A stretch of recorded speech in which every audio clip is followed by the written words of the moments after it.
Superstar से scandal ridden has been और फिर वापस सलमान खान की जर्नी सच में एक सिनेमैटिक ड्रामा से कम नहीं। बहुत लोगों ने उनको पहले ही लिख दिया था, लेकिन आज वो बॉलीवुड पर फिर से छाए हुए हैं। सोचो, रैपिड मोन्टाज, उनके blockbusters, sensational headlines, court rooms और गैलेक्सी अपार्टमेंट्स के बाहर भरे हुए फैंस। कैसे सलमान खान, एक ऐसा सितारा जो लगभग अपने करियर के एज में है, उन्होंने अपना एम्पायर फिर से खड़ा किया। कैसे बनाया फिर से सब कुछ जब उनका स्टारडम एकदम नीचे आ गया था with flop films and controversies. Salman Khan ने शुरुआत सिंपल रोल से की थी। बीबी हो तो ऐसी 1988 में सपोर्टिंग रोल में, लेकिन उनका ब्रेकआउट सूरज वर्तेजा के साथ मैंने प्यार किया 1989 से स्टार्ट हुआ। एक रात में वो देश के फेवरेट रोमांटिक हीरो बन गए, नेशनल क्रश। उनका ऑन स्क्रीन नाम प्रेम घर घर में पहुंचने लगा। फैंस आज भी उनको कभी कभी उस नाम से बुलाते भी हैं। उस वक्त सलमान सिर्फ एक्टर नहीं, लोगों की धड़कन बन चुके थे। जल्दी ही साजन और हम आपके हैं कौन जैसे फिल्मों ने एंटरटेनमेंट के दुनिया में अपना नाम छाने दिया। एज ए हीरो वो एक मास एंटरटेनर बनने लगे। वो सिर्फ एक्टर नहीं थे, एक नेशनल फिनोमिनन थे जो इंडियन सिनेमा को फिर से बदलने वाली थी। 1990 सलमान खान का गोल्डन एरा था। हम आपके हैं कौन जैसे फैमिली ब्लॉकबस्टर्स ने रिकॉर्ड तोड़ दिए। करण अर्जुन 1995 में उनकी परफॉर्मेंस को एक्लेम किया।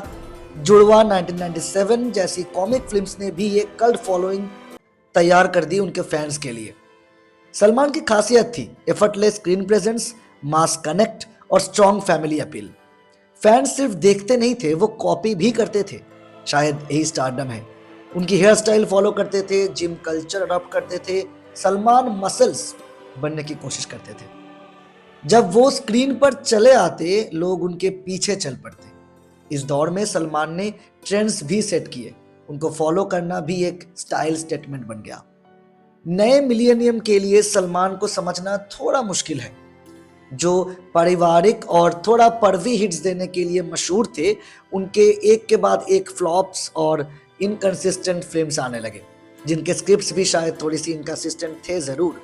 2000 की शुरुआत में फिल्म्स अंडर परफॉर्म करने लगी, मीडिया का टोन भी बदलने लगा। हेडलाइंस कुछ और कहती थी, Salman has lost touch. Producers और इंडस्ट्री में बहुत सारा सावधानी बरतने लगा सलमान खान के अगेंस्ट में। जो मेन स्ट्रीम ऑडियंस थी वो धीरे धीरे स्लिप कर रही थी, लेकिन उनका लॉयल कोर फैन बेस तभी भी साथ खड़ा था। लगने लगा था कि सलमान खान जो कभी अनस्टॉपेबल थे, शायद वक्त से हारने लगे हैं। उसके बाद आता है कंट्रोवर्सीज का वो दौर। कहते हैं ना, बुरे वक्त पे सब चोट पहुंचाते हैं। सलमान का करियर सिर्फ बॉक्स ऑफिस पे छाने ही वाली थी।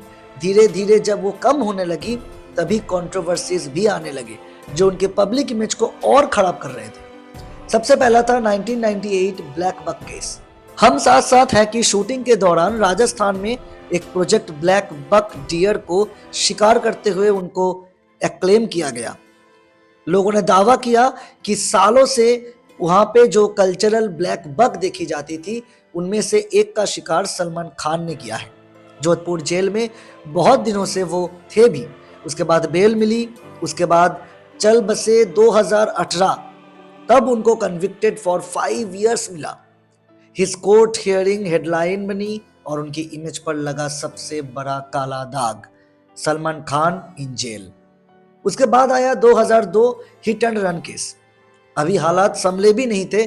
2002 में उनकी एक गाड़ी मुंबई स्ट्रीट पर सोने वाले 5 लोगों के ऊपर चढ़ गई, जिसमें एक व्यक्ति की मौत भी हुई थी। इसके बाद सेंसेशनल मीडिया कवरेज, सालों तक कोर्ट अपीयरेंसेस, बेल हियरिंग्स और कंट्राडिक्शंस चलने लगे।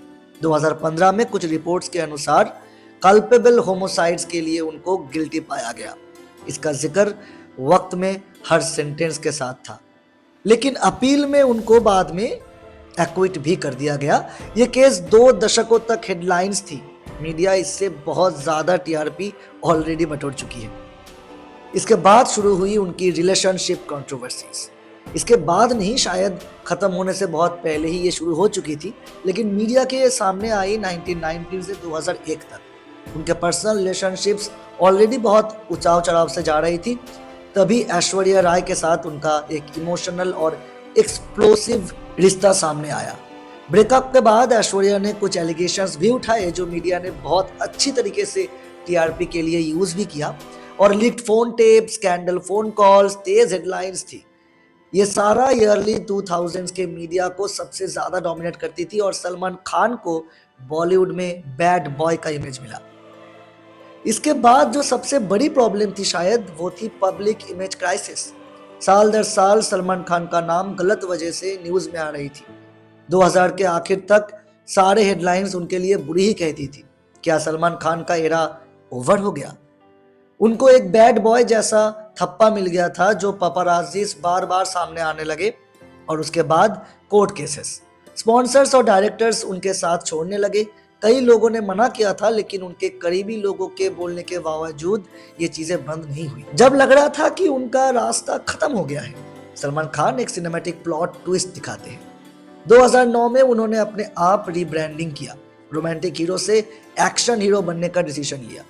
वांटेड 2009 में प्रभुदेवा के डायरेक्शन में बिजनेस में मॉडेस्ट तरीके से सबसे बड़ा ब्लॉकबस्टर बना। सलमान वापस स्वैगर के साथ, वही करिश्मा पर अब शेड्स, पंचलाइंस और स्टाइल के साथ। नया सलमान खान। ऑडियंस ने फिर से उनको डिस्कवर किया, उनके कॉन्फिडेंस को, उनके ग्रिन को, उनके पंचलाइंस को। सलमान वापस आ गए, एक ऐसा कमबैक जो बहुत लोगों ने एक्सपेक्ट किया था, शायद उम्मीद भी। वापस आने के बाद ये रीएश्योरेंस था कि जल्दी ही शायद विक्ट्री आ जाएगी, और उसको एश्योर किया 2010 में जब चुलबुल पांडे के साथ दबंग रिलीज हुई। दबंग सलमान खान का वो एक्शन फिल्म था, वो कॉमेडी फिल्म था जिसने उनको कंप्लीटली रिब्रांडिंग कर दिया और फिर से लोगों के दिल में एक कल्ट फैन बेस बनाने लगी। दबंग ने फुल हाउस किया। उसके बाद सलमान के टिकट्स एक के बाद एक सेल आउट होने लगे। एक था टाइगर 2012, किक 2014, बजरंगी भाईजान 2015, सुल्तान 2016, एक के बाद एक box office hits. Salman Khan का कमबैक सिर्फ रोल्स और स्क्रिप्ट की वजह से नहीं, उनके फिजिकल ट्रांसफॉर्मेशन की वजह से भी हुई थी। उसके साथ उनका rebranding with the movies. Boy next door से अब तक स्कल्प्टेड फोर्स बन गए। साथ ही उन्होंने अपनी पब्लिक इमेज को भी फिलैंथ्रोपिक साइड में धीरे धीरे लाने लगे। 2007 में उन्होंने बिंग ह्यूमन फाउंडेशन की शुरुआत की, जो आज बहुत लोगों की मदद स्टिल कर रही है। टीवी पर भी उन्होंने अपना अपीयरेंस किया बिग बॉस जैसी रियलिटी शो से। 2010 के बाद वो टीआरपी किंग बन गए। लोग गैलेक्सी अपार्टमेंट के बाहर जहाँ पे वो रहते हैं, वहाँ पे फिर से भीड़ जमाने लगे। आखिर में सलमान की कहानी उनके फैन से अलग नहीं थी, उनके ट्रेडिशन ऑफ विसल एंट्रीज। किसी मुंबई थिएटर में जब सलमान स्क्रीन पर आते थे, क्राउड सिर्फ ताली नहीं बजाती थी, वो इस एक टिकट का पैसा नहीं देती थी, वो उसके स्वैगर के लिए पैसा देती थी, उनके स्टाइल को कम्पीट करने के लिए, उसको कॉपी करने के लिए पैसा देती थी। उनके फैंस फिल्म देखने लगे, वो सलमान के स्वैगर को विटनेस करने लगे। ईद की रातों को गैलेक्सी अपार्टमेंट के बाहर भरी हुई जनता होती थी, और हर ईद में उनके हर रिलीज के साथ कोई नया रिकॉर्ड तोड़ जाती थी। ये कहानी है एक ऐसे आदमी की जिसकी कहानी बहुत ऊपर भी गई और बहुत नीचे भी। सलमान खान का कैरियर हमें ये सिखाती है कि स्टारडम का मतलब कभी भी हारना नहीं होता, बल्कि बड़ा होकर फिर से लौटना होता है। उनका कमबैक अनएक्सपेक्टेड था, इसीलिए अनोखा भी था, बल्कि एक टाइमलेस चीज जो उन्होंने हमेशा अपने साथ रखा, वो था उनका कल्ट फैन बेस, जिन्होंने कभी उनका साथ नहीं छोड़ा। और शायद उनका फिलॉन्थ्रोपिस्ट कैरेक्टर या रीब्रांडिंग भी इसमें बहुत बड़ी रीजन है। मार्केटिंग और पीआर से बहुत सारी चीजें चेंजेस हो सकती हैं, लेकिन फिर भी सलमान खान अपने सारे कंट्रोवर्सीज के बावजूद अच्छे परफॉर्मेंस अगर देंगे तो उनके फैंस बनते भी रहेंगे, और अगर नहीं भी बने तो पुराने फैंस तो उनके कल्ट हैं ही। मिलते हैं फिर से अगले वीडियो में।